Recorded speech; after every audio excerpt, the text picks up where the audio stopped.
Hello, fellow travelers, and welcome to the Versus Stars podcast. All my loyal listeners, thank you for your continued support. And remember, click that subscribe button, everybody. It's an amazing episode because Kirk Acevedo boards the mothership. You know him from Oz and Dawn of the Planet of the Apes. Now appears as Krinn on the third season of Star Trek Picard. Come aboard as we go traversing the stars. Hello, Mr. Acevedo. Thank you so much for coming to the Traversing Stars podcast. My pleasure.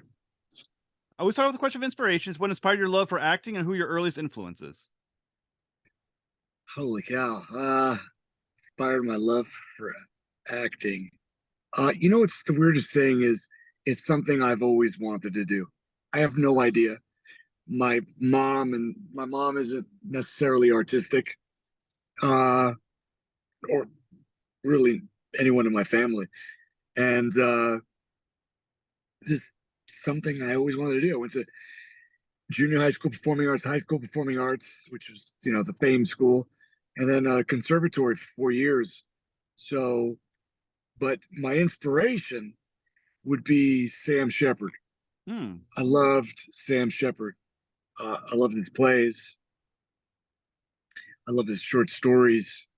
And I had the privilege to get to work with him when we did a Tooth of Crime with Vincent D'Onofrio. So, it's an incredible thing to get to work with one of your idols, and they are the coolest motherfucker on the planet.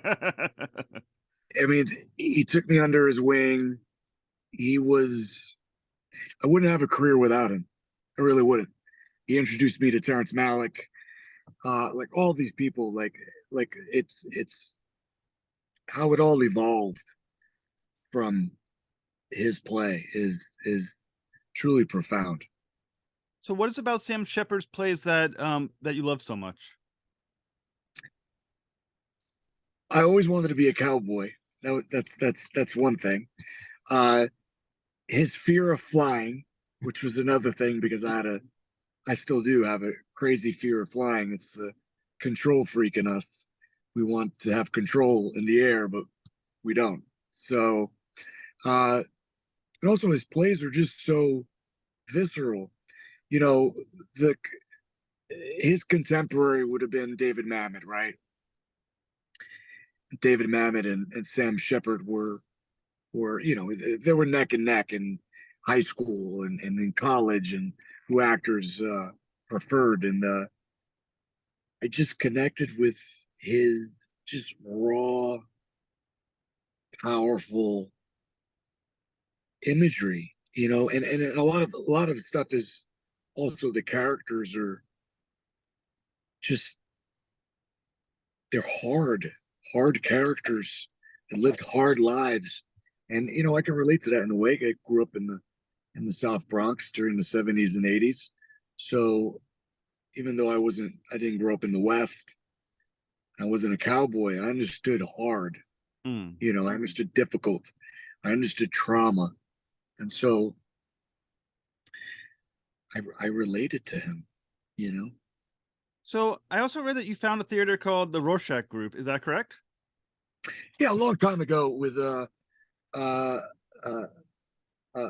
Shea Wiggum and a few other actors, and but it had a short lifespan. Like, we realized very quickly in theater, if you break even, you are way ahead of the game. So there really isn't any money to be made in theater, especially not starting out your own theater. So, when you're as someone who was one of the founders of the Rorschach Group, what did it teach you about the process and production of theater that helped you later as an actor?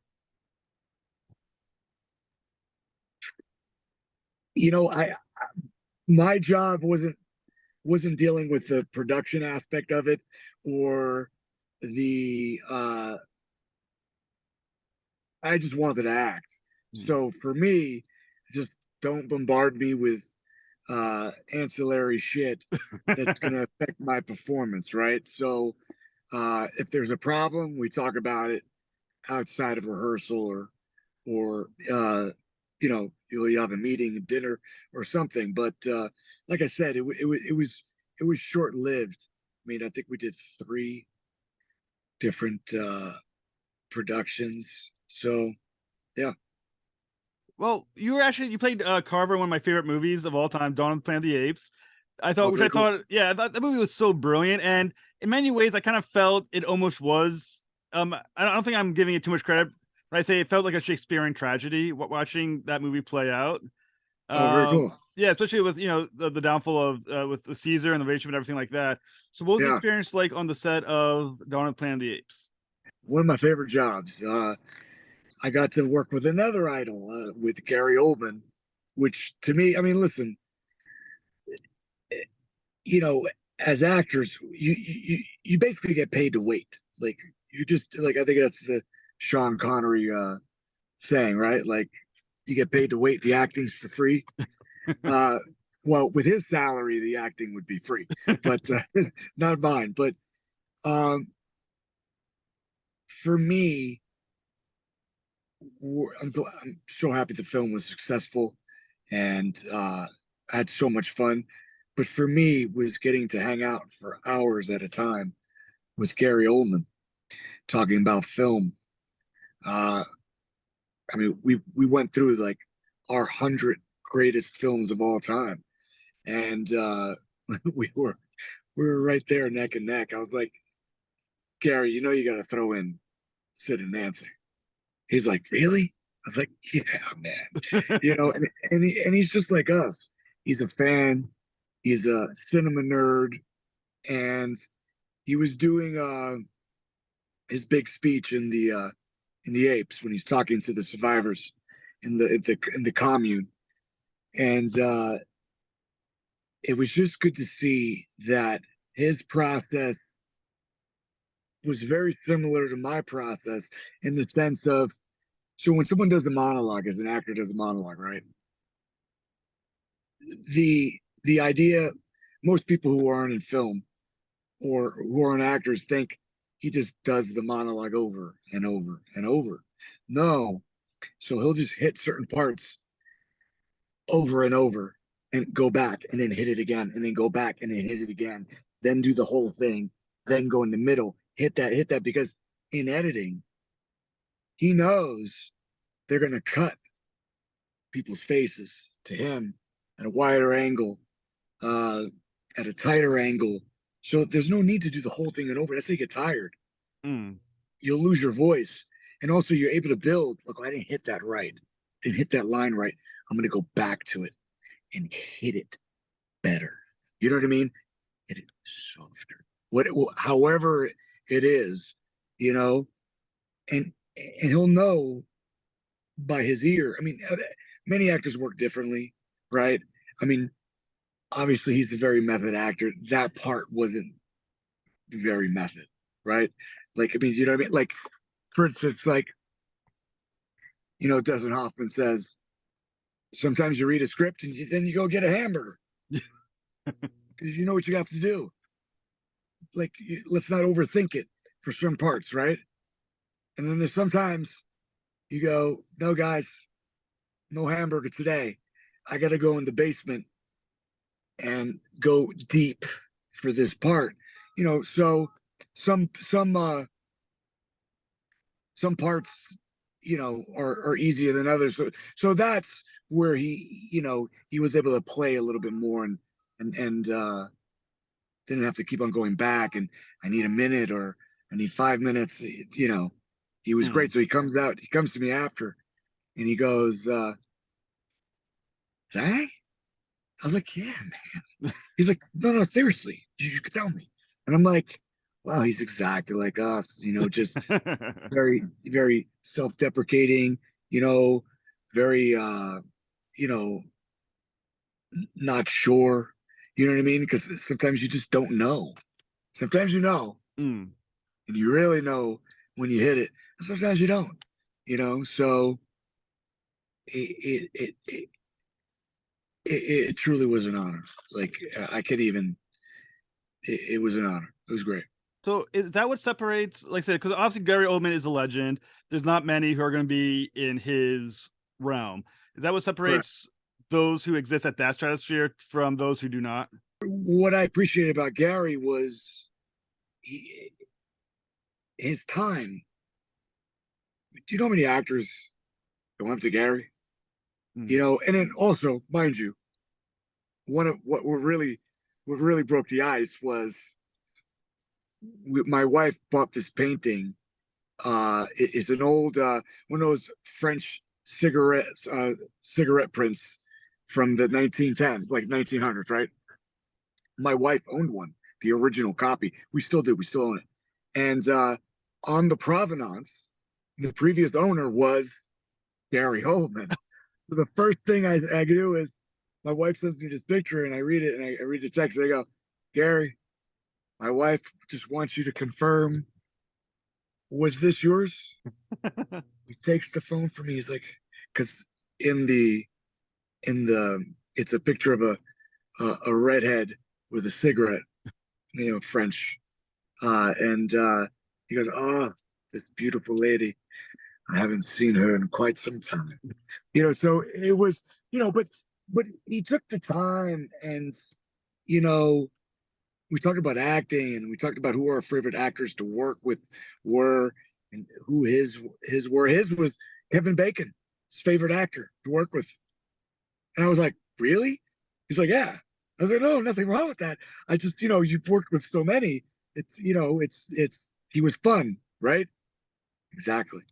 Fun and he knew his lines. my, So my God, it's such a small world. I mean, what are the odds, huh? That your wife would have bought that and it was Gary Oldman previous. it's crazy. And then, you know, 7 Degrees of Kevin Bacon. It's like, Yeah. you know, it's like there's that too. And then, you know, just listen, I've been around very famous actors who are not kind, and I've been around very famous actors who were kind. Kind is a lot better, you Well, know. what interesting thing about Carver, I was online and I was looking up information and they had Carver listed under the villains wiki page for the film. Do you agree with the characterization of Carver as a villain? No, he wasn't a villain. His whole family and the whole world, like 6 billion people, like there's only like 2% of the planet left, and everyone's dead because of the simian flu. So, what do you do when you see two primates walking towards you? What do you do? Right. You shoot them. Am I missing something here? Right? All of a sudden, like I was like the racist character in the film because I, you know, I'm not what I did to the little ape, you know, kind of slapping it away. I mean, that was kind of, you know, a little baby ape. They're cute, so you know, you have a point there. But the villain, no, you know, and I didn't make him as a villain. Also, that was another thing. So you know, he has that nice little speech by the campfire about, you know, everybody's dead, man. So that kind of humanizes him in a way. So I just think, I mean, if we're gonna compare villains to me and Koba, Koba's a villain. Mm. You know what I mean? I'm not a villain, but I understand people thinking I'm the bad guy. They all were like, "You were so mean." I was like, "Really?" I don't think I was that mean, but Well, I must say when you said it stops the baby away, the baby was about to reach for the gun. I'm thinking to myself, that is almost a instinctual reaction to knock get the hell away from that thing. I'm thinking, in many ways, that wasn't the worst thing he does in that movie by far. correct. I mean, you know, yeah, I'm with you on that. Yeah. Now, the one great thing about the film, why I love, is that it's very allegorical to humanity, everything like that, like that. In that kind of larger picture, what do you think Carver represents in that larger picture of the film? Oh, I think the majority of society, to be honest, the fear, right? Fear of the unknown, right? We don't like what we can't explain, Mm. or we don't like things that we didn't grow up with, that we're unfamiliar with, you know, and we want to automatically tear them down, Mm. you know. And so I think for the most part. I mean, that's 90% of the planet, man. Like 90% of the planet would be like Carver, would be afraid. Do you think there was a path in the film for harmony to exist or stay in that state of harmony between those two groups, the simians and obviously the humans? It's so hard because you know it's one group of persecuted people have now persecuted another group of people, hurt people, right? So it's like you can't tell the primates to, hey, you have to understand, you killed almost the entire world. They don't understand it. Like, you kidnapped us, imprisoned us, tortured us, did scientific studies on us, killed our children, and you want us to understand. Do you think it's that allegory and that those ideas that really what makes Dawn of the Planet of the Apes such a strong film? Because, like I said, that one, I mean, not just as a sequel, but just as a film, it's just brilliant. I mean, it should have been, and I'm just saying as a fan, but it should have been nominated for something. I mean, for like an Oscar. It was brilliant. Especially the second, like of the trilogy, the second one was just profoundly good and moving. Yeah, of course, 100%. I mean, special effects alone should have. What won it anyway? Do you know? Ooh, I think it was Star Wars. I think Star Wars came out. Yeah, but I mean, if you look at the CGI from the first film to the second film, it's night and day difference. You can see the hairs moving when the wind blows. Like, it's just, you get dumb chills. But I agree. I mean, if you're gonna nominate stuff like the Avengers, and I love the Avengers, it's great. But I think there was a little more, not necessarily the last two Avengers, but the previous ones. There was a little more heart in the Planet of the Apes than those first Avengers. You know what I mean? There was a little more heart. And like I said, what I loved about it, there's so much depth to the story. I mean, it was the scene where they're dancing outside the gas station. You think everything will be perfect for that one moment. It just rips your heart out to know, yeah, this is not gonna, it's not gonna last. Enjoy your moment, guys. Yeah. And that was great too, because the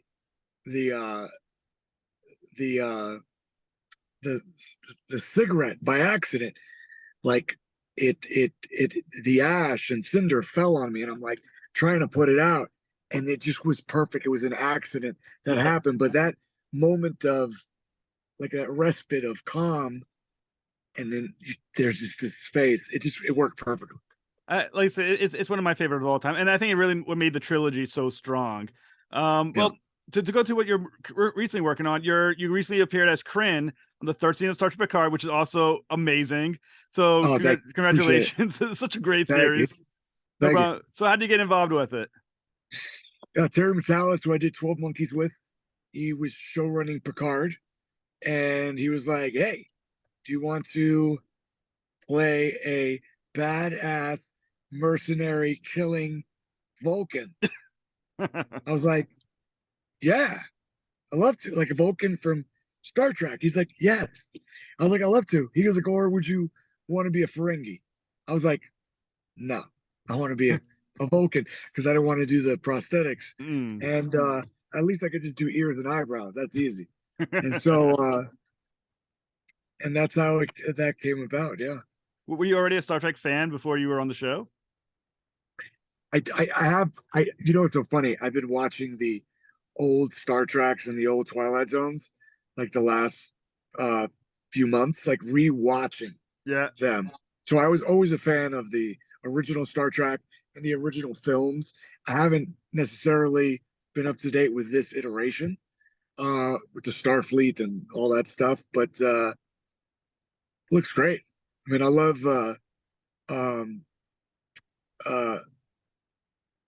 Patrick Stewart. He's in one of my all-time favorite films, in Excalibur, so I love him. So yeah, I'm a fan. That's kind of funny because me and my wife are going back and rewatching the original series of Star Trek. My wife has never watched them. She's like a new Trekkie, so Yeah. she's getting sucked into the whole Star Trek thing, and it's fun watching her. They're like, "What is happening there? Who's that guy?" I was like, "Just wait, just wait." She loves it. Which iteration does she prefer? Which generation? I think she actually likes the original. I mean, at least for the movies, I know she was obsessed. She just loved the original crew. She thought they had like the best chemistry. I think. I think so too. And then like I really believe William Shatner. I mean, I saw he has some great Twilight Zones, man. This is Hmm. before he did Star Trek. This is before. Uh he's really underrated. I mean, I don't really, I think they just think like he's Captain Kirk and everything. He talks like, no, that was a character. He isn't. That's a character. Yeah. You know what I mean? The same way when he did all these other characters in the I think it was Private Practice or one of those Yeah. uh A Boston Legal. Boston Legal, right? Same creator, right? Yeah. He's brilliant, man. Like, would you ever think William Shatner was that funny? No, No. no. I mean, he probably screwed it up with the little Shakespeare, little Shakespeare albums, a little bizarre. But you know what I'm talking about in the '70s? Yeah. He did his poetry or whatever, and The he's song. doing like, Did he sing like Rocket Man in some sort of like weird spoken like singing "I'm a way? rocket man." Yeah, and it's crazy, but no, he's really good in those Star Treks. People don't understand; it's very hard. He's creating a world. If he takes it serious, meaning you will take it serious. If he sees that world, you will see that world. And the same thing goes for Leonard Nimoy. Man, I mean, one of the most beautiful voices ever. I mean, him, James L. Jones. I mean, there's he's there with one of the most beautiful voices, and I love him. I got to work with him on Fringe, and so yeah, good stuff, man. Yeah, like I said, it's brilliant. I think something about the way he Shatner does it, it's so captivating. The pause. I mean, it really does get your attention immediately when he does his acting. Yeah, he understands the tone. Yep. That's what it is. Sci-fi has a tone, and it's a little bit dramatic, but it doesn't go over the top. Do you know what I mean? Yeah. And there's something about the uncomfortable silence that it simmers, and that tone is sci-fi. Do Yeah. you know what I mean? It's that. It's not, you know, like you're doing Raging Bull. Like it's completely different. I Right. mean, that's uber realism, right? So, and then there's Blade Runner, and oh, he understood the tone. They all did, you know. That's why it was so good, man. Well, like I said, I came out. I talked to a lot of actors from Star Trek because, like I said, I'm a Star Trek nerd, and the amount of them Star Trek actors who have deep Shakespearean backgrounds is immense. I mean, you wouldn't think that Star Trek would gravitate towards Shakespearean actors, but there's so many of them.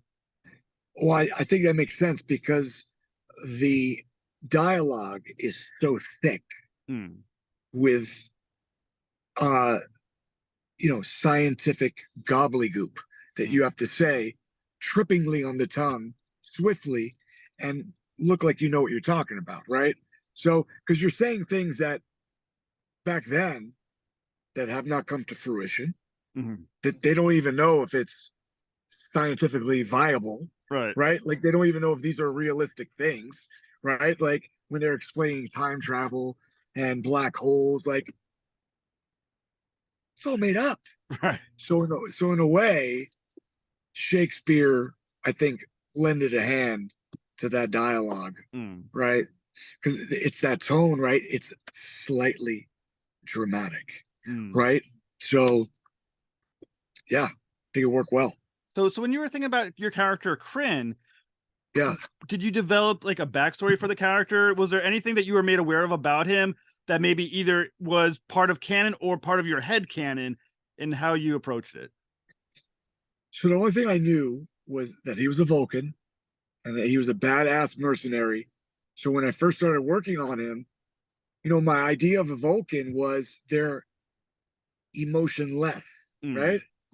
So it didn't work. I was like, because I'm so emotional, right? I'm so expressive. Like, even if it's small, it's expressive with the sound. So I was like, Terry, man, do I really got to be on have no emotion as a Vulcan? He's like, no, no, no, no, no. He's like, you are like the anti-Vulcan.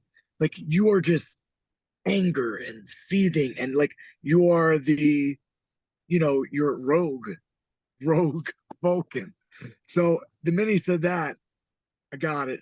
And then I wanted to do a little different accent for it. I wish that was a little bit cleaner. The problem was we were shooting outside and it was a night shoot and it was cold, so you can't articulate as well. So there's just certain words that I could just hit cleaner. But other than that, I just had fun and just played. And things like that don't really come to you till you're on set.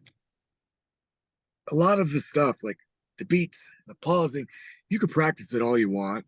You could do it repetitively hundreds of times, right? But it doesn't come alive until you're actually talking to an individual, and they when you say something and give you a look back, and then I respond to that look, you don't get, no matter how much rehearsal you have, you don't get that because you're never working with the actual actors. You could have an idea of what you want them to respond to you, but just leave it open and just play when you're on set. And I really love that description of the Vulcan, because I think it was in the Star Trek movie, the re-one, the one from 2009, when they talk about a Vulcan has all these emotions, they just like bury them under logic. And you think to yourself, I like that idea better, because I think some people perform the Vulcans in a way that is, they have no emotions. Like, well, no, that's not the point. Like what you said, they have it. The whole point is that they bury it under the logic. I like how you use that to approach your character. That is, I think, the best iteration of how you go about a Vulcan. Yeah, and also another thing is, just because he said no, you have like a huge emotional, base. I didn't want to sprinkle that in just a little bit. Right. Just let it come out at moments. You know what I mean? Like with the family part and all that stuff. So yeah, so I didn't want to abuse it. You don't want to give too much. It's like somebody's like it's playing an actor that's out of control, right? Yeah. And you go to these auditions and all the actors are just, the actors that are going in before you, they're just screaming, and like you're like number 7 to go in, and you're like, well, I practiced it screaming, but now I can't do it screaming, because it doesn't matter how good I would have done it. They're tired of hearing somebody else. From the first one that goes in is different. You know what I mean? But so that actually happened during it's a huge segue, but during Oz, I went into audition for my part, but unbeknownst to me, it was already it was written for someone else, that part in Oz. And all the actors kept on going in and they were yelling, and I was like the 6th one, and I'm like, I can't yell because I'm not going to stand out, because they're tired. I mean, and it's what they wrote was just like spewing, like blah. You know what I mean? So I just kept it quiet and just made it more internal. And I got a job. So it does work. It does work. And even in prior auditions where I was very comfortable and no one yelled, sometimes somebody gives you an idea. This is why I don't like people when they hear me in the room, because as actors, we steal, and it's okay to steal. Everyone steals. And what I mean by stealing is this. Meryl Streep says something about that. Like, she doesn't know what it's like to be a cop, a serial killer, blah, blah, blah. Just watch films. Go to museums, look at paintings. When you're looking at a painting of how a king sits, you're stealing. You're stealing that pose. If I don't know how to do a certain exposition of, say, some CIA film, I might watch The Hunt for Red October or Patriot Games just to get me to understand the tone and the rhythm. You know what I mean? And so stealing's okay because the minute it comes out of your instrument, it'll sound totally different. So I don't like actors listening to me because I'm thinking, oh, they're gonna take my good shit. You know what I mean? Yeah. So I never heard of strategic auditioning before. I mean, I never even thought about it. That's fantastic. I mean, listen, you go in a room, there's 3 different performances. Most actors don't know this, who are green. Established actors understand this. When you go in the room, when you say hello, hi, how are you? Nice to meet you, chat a little bit, that's one performance. Second performance is the performance. The third performance is after the performance when you leave. So, for example, say I have to do something very emotional, someone's dying, family member, whatever. Go in the room. Do I want to go in the room sad? No. I want to go to the room. Hey guys, how are you? Blah, blah, blah. Show them the transition. That's cool. See what I'm saying? Show them the work, that it's a skill set. So you go in the room. Hi guys, how are you? Hey, how are you doing? Really well, blah, blah, blah. Crack a joke, whatever it is, because it's a performance. It's a performance. The minute you open your mouth, it's a performance. Then do the scene. Then when you're at, whatever, break, crack a joke, I'm all snotty, whatever it is. They go, wow, he made that look easy. Because that's what you want. 3 performances. 3. I speak to kids at SUNY Purchase in a graduating class, and I tell them that all the time. 3 performances. Oh my God. I literally never heard that before. That's fantastic. Yeah. So where did you come up with that? Was that something you just over experienced and saw it worked, or?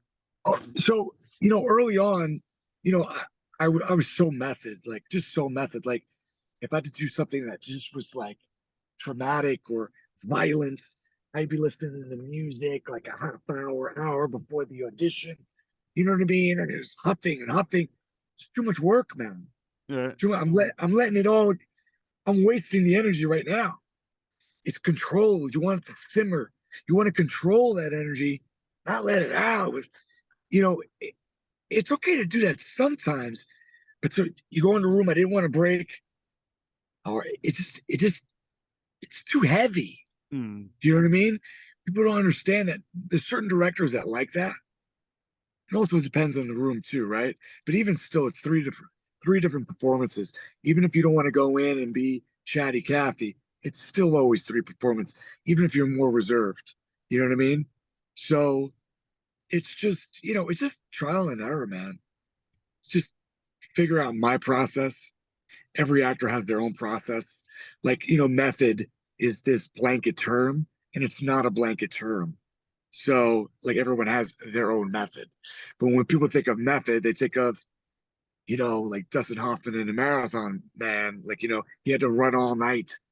He put ice blocks in his pants to look cold and freezing. I go, I don't have to do that but he did. But I might have to do something else that he wouldn't need to do. You see what I'm saying? So everyone's completely different. Yeah, it's kind of funny. When I think of method, I think of I just read a story recently of Daniel Day-Lewis when he played Lincoln. He was texting things out as Lincoln to I guess Sally Field, and she was like texting back like just like knock it off kind of thing. Well, I mean, he's as good as it gets. So, but 4 years to prep a film. I mean, you better be good. I'm just saying, and he is. So, So what was it like working with Michael Dorne and Michelle Hurd on Picard? Oh, they're great. They're both great, very welcoming, both of them. Uh, they were very sweet and very kind, and that was a real treat. What was there any? What was the discussions like on set as you're preparing, especially for the action scenes and the moments with Dorne? Because obviously Dorne does a lot of it. What were the discussions like? Well, the good thing is I didn't have any stunts, so I was very happy about that. So because I'm always getting banged up in stunts because it doesn't matter how hard and how much you practice it. Throwing a punch and not hitting anything sometimes could hurt more because when you hit something, I get the energy back. Right, right. When I miss, like you're trying to hold it and make it look good. It's awkward. It's not a real punch. You're doing it wide for the camera. So they looked great. They did all the work. So I was very happy that I didn't have to do stunts enough. Did they give you any tips to what to do about the Star Trek fan base that you're now a part of? Because that's a huge damn fan base you're now a member of as member of Picard. Did they give you any, like, be prepared for millions of hardcore fans? No, they just kept on sending me emails, like these general mass emails. Do not share the scripts. Do not talk about blah.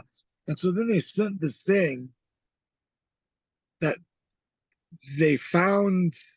This was like months ago.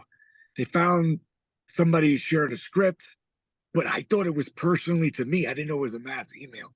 And I go, the hell are you talking about? I didn't share anything. I don't even have the script. She goes, it was a mass email. I was like, oh, that's my bad. Oh, just checking. How bad were you sweating at that moment? Oh, I wasn't because I didn't do anything, so I could keep my mouth shut. So a friend could show me a dead body and I wouldn't say anything. Good to know if your friends are like, make a note. Yeah. Make it in the future. So it's interesting. People say about Star Trek and a lot of especially sci-fi is that if you don't see the body, always question if the person's actually dead or not. We don't see Krinn as an actual dead body. No, I'm alive. You're positive you're alive? Yeah, I'm alive. I'm 100% alive. That was one of the things that me and Terry spoke about. I was like, but I don't want to die, Terry. Keep me alive. He's like, great, we'll keep you alive. Because I've died so much in my career. I just don't want to, like, I think my wife did it one time. I think I've died either 17 or 21 times. Jesus, you're like Sean Bean. Like, exactly. And my point is, like, how do I die differently now? Like, I mean, there's so many, like, there's so few ways on how to die. I mean, more people would say, well, actually, there's 1,000 ways to die. I go, yes, but performing it, like, there's a nuance, sure, but how much different is it really going to be, right? Right. So because you're positive he's not dead yet, are you saying that potentially Krinn is going to pop up somewhere, either in the season or later on somewhere else? Could be. Do we know for a fact that he's showing up later in Picard? I didn't say that, but he might show up somewhere else in something else. You know, it's all fluid. It's fluid, right? It's not nothing's set in stone. That's very cool. How about, so now that is you're in Picard, are you now going to do the convention circuit? I mean, I haven't necessarily thought about it. You know, I've only done one episode, right? So, like, that's enough. People, is it really? I don't know. So, I mean, I do the. I mean, I've done conventions, but I haven't done anything for Star Trek yet. No.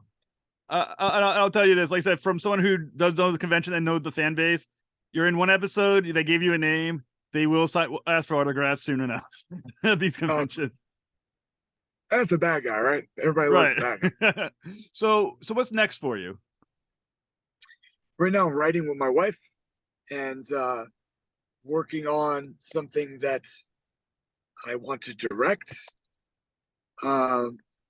which is you know, something I would like to go into career-wise a little bit more in my future. So I love horror. I love sci-fi fantasy. So it's something in that space. Very cool. So when you're ready to talk about it, you can come back on the show. Oh, definitely. Oh, definitely. Thank you so much. Of course. It's been a fantastic honor to speak with you, sir. It was a great pleasure, and I hope to see Krinn soon. Me too. Thank you so much, and have a great night. Thank you. Appreciate it. Thank you.